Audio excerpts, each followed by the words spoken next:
this. Okay. Okay. You're good to go. For Darian. We'll wait for the rest of the crew to come in and get ready here. Good. Who's starting? Am I starting or is it Wheel starting? No, he's gonna have an opening statement.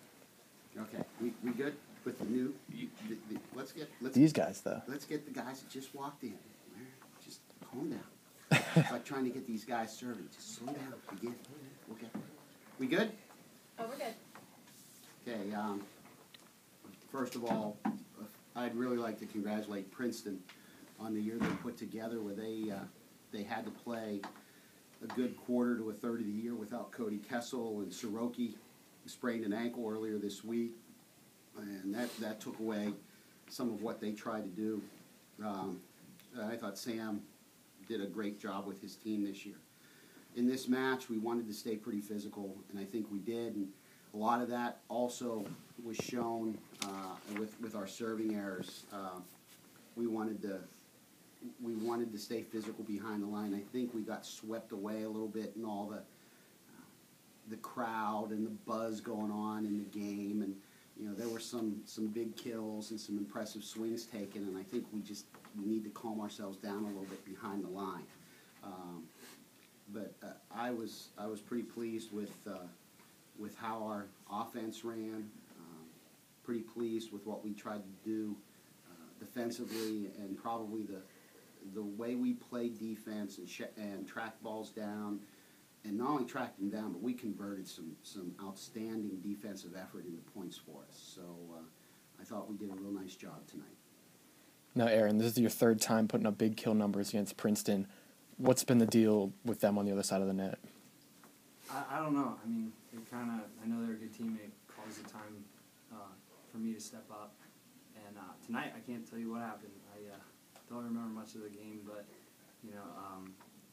it's always fun to play at a high level, and when guys around you are playing well, it's great. You can't ask for anything more. And Coach, if you look at the box score, the blocks are real low for both teams. How important was it for your offense to be as overpowering as they were? Well, you look at you look at the blocks, but you look at the digs too. We outdug them by 11. So in 3 games we're getting 3 more digs. So we're converting that, hitting 398. I thought we did real well. I wasn't worried about the blocking. We wanted to make sure that Kessel didn't hurt us and that Dye didn't hurt us. And you look, we held Cody to 357, but he only scored 7.5 points. And Dye was 077. After that, we had said Stearns, we're fine with whatever he hits. So, and they were going at Taylor a lot, and we were kind of ready for it. It didn't matter to us. The big guys are Schwagler, and what did we hold Schwagler to? Where is he? 500. 500. We didn't do a great job on him, but you win 3 and you do some good work there. I wasn't worried about that. I thought we were in the right place. You got 3 first-team All-EIVA players, and you control them pretty well. After you see a first semifinal like that goes 5 sets, and you guys all know that all 4 teams are pretty evenly matched, like you said, anybody can take a set. How important was it to take that first set? I don't know. I'm starting to develop a kind of a hockey mentality. That game, period 1, you come out and you say, this is what we want to do, and we're either good at it or we're not. Period 2, you come out and say, this is what we want to do. And I thought we wanted to get started well, and we did. And we wanted to be physical, and we were. And I thought that was really the key. I don't think we came out thinking we got to take game 1 and make it happen, because we beaten them in 4, and we lost game 1 at their place. Did we lose game 1 here? Yeah, no. Was it 2? We lost the second one here. We honestly didn't talk about it at all. Nick, Aaron, sorry, go ahead. Nick, in the third set there, Aaron kind of tapered off, maybe only had 4 kills in that set, and you kind of seemed like you stepped up.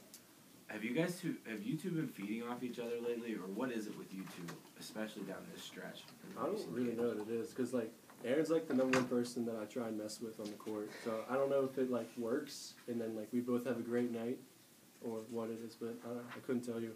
It's just like when someone else does well, you just want to step your game up and like try and make everyone else around you better. And then like everyone on our team did that, so kind of made me and Aaron look a lot better. Aaron, kind of the same question to you. What is it with you two lately? I mean, I think we know kind of what to say to each other to get each other going.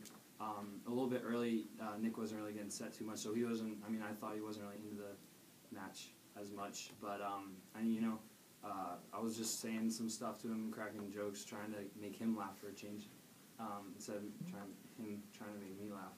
But and then I think that once we both started getting going, we kind of developed a little moxie and a little swag, and I thought it was great. Nick, how important have these two been down the stretch? Well, it balances out our offense.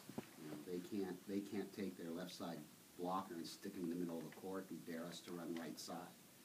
And so having done that, that puts more pressure on their middle, so their middle can't just say, I got to worry about 13 to 14 feet of the court. He's got to worry about probably about 20 feet of the court. So that opens up some gaps. That gives the other outside probably more times to swing with a fractured block or one-on-one. And that's what it does. That's why you try to balance out your offense, so you have some heat at both antennas in any rotation. Is that what happened in the third set after Princeton had come back? Taylor had sent a couple straight to Nick, and he had one-on-one blocks that opened things up. Yeah, that's after they went up, 18-17 or whatever it was. And then we made some digs. Nick took some great swings, and yeah, all of a sudden I think they were sitting there, well, it's Aaron time. Well, not anymore. We can come at you from both antennas in any given rotation. Nick, it seemed like you got pretty emotional after a couple of those swings. Can you talk about what you were feeling at that point? Just felt great. I mean, I love whenever they start keying up on Aaron or keying up on our other guys because they're doing so well, and then that just releases me. So it's just like when other people are doing great, it makes it so much easier on myself. So I mean, and I like to celebrate too. So With the kill off the face. That was you. I just got it. I got the dig. So you got it. That was it. But, it seemed like, when you guys went up 24-23 after that, the crowd was into it. It was almost a certainty that you're going to finish it out. Yeah. What kind of, that feeling, that energy, this is our chance to put it away. Yeah, that's definitely what it felt like in the gym, I thought. After that happened, I was feeling really excited and everything, and I was just I kind of thought to myself when I was back at the service line, what better way to finish off the match with an ace, and so it happened, so it's pretty cool. On offense, were you focused primarily on when you would have triple blocks, were you focused on finding the hole within the block or trying to tool them? And then when you would divert the play to the weak side, would you would you try to tool them primarily, or is your goal to try to go 4-4 or what? Really, I just, when the ball goes over, I kind of see whatever's open. If they're, three, you get a triple block or a big two-man block, I try and maybe go off the hands. If there's a shot open, I'll try and maybe go 4-4. Kind of just whatever's open. If I see a hole, I'll swing for that. But it's kind of all just I kind of see whatever or hit whatever I see. So. Is there a little bit of a rivalry brewing between these two schools? I know I saw Peter get kind of yelled at by the refs, and then we know that there's kind of been some history between the last couple of matches. I hope so. I hope so. It's fun. Sam gets his team playing hard, and they want to knock us off. We don't want to be knocked off. They go hard and we go hard, and we don't back down. They don't back down. I hope it becomes a very good rivalry over the next couple of years. Nick, for you lately, we've been seeing this a lot. Is this what you're starting to expect of yourself? I hope so, but it's just like we've been saying, it's a lot easier on everyone whenever if Aaron runs off 20 kills in the first two sets, and then, they're assuming that it's going to go to him, back to back, they're not stopping him at all. He hits 700, and then for Taylor to just switch it up and then just leave them so out of it. So I don't know. I expect it out of our team when we play well for a lot of things that happen. Are you planning on incorporating a lot more slides and different plays into the match, like following this, the 32s? Or are you just gonna run the basic? We do what we do. Hopefully, we do it better than we did tonight, and we don't try. We want to play big boy volleyball. We want to say, here we come, stop us. If you can't stop us, we're going to be physical. So I think in the men's game as it stands now, it's antenna, any type of combo is going to be out of the Vic from the back row. And Princeton does a nice job with the slide, but Siroki's the guy that runs it, and he was out. So. And how are you planning on preparing for the next match? The same way we prepare for every match. I have this desire to say, Pinky, we plan to take over the world. The same way we prepare for every match. We can't determine what they're going to do on their side of the net. We can't stop it. We can't screen players. We got to be good when the ball comes across the net, and make sure we minimize our errors, take advantage of opportunities to turn points, and keep our serve receive pretty strong. Thank you. Anybody works in Pinky and the brain